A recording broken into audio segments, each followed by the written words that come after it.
Ada apa sebenarnya di balik dihembuskannya kembali usulan pemakzulan Wapres Gibran oleh Forum Purnawirawan TNI? Bahkan kali ini DPR dan MPR disurati untuk segera memproses pemakzulan tersebut. Sudah bersama saya analis komunikasi politik Universitas Padjadjaran, Kunto Adi Wibowo. Nah, kalau kita lihat sekarang DPR MPR disurati untuk segera proses pemakzulan Gibran. Menurut Anda, apa makna dari komentar yang seharusnya mereka adalah satu paket ya, Prabowo dan Gibran? Siapa di balik usulan ini menurut Anda?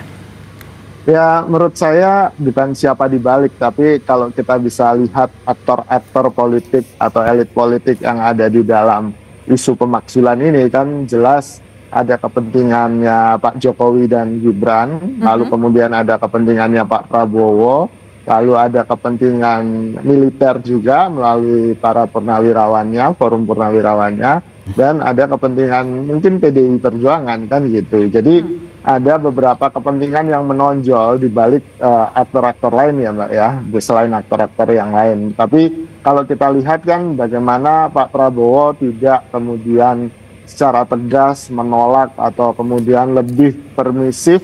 Ya bisa kita bayangkan memang dinamika politik elit atau dinamika di istana kan selama ini memang agak aneh ya kalau dibilang. Bagaimana kita melihat Mas Gibran inisiatif-inisiatifnya dipotong seperti lapor Mas Wapres itu kan nggak seumur jagung. Lalu kemudian perannya juga lebih kecil dan kita melihat bagaimana mungkin Pak Prabowo masih berusaha dengan Pak Jokowi untuk mencari keseimbangan politik yang baru di antara keduanya, ditambah dengan pertemuan Pak Prabowo dengan Bu Mega kemarin. Kan ini membuat dinamika dan keseimbangan politiknya mungkin akan bergeser. Nah, makanya memilih diam gitu, Mas Kunto? Betul, betul. Akan lebih strategis buat Pak Prabowo untuk diam, dan apalagi dia dibantu dengan isu ini kan.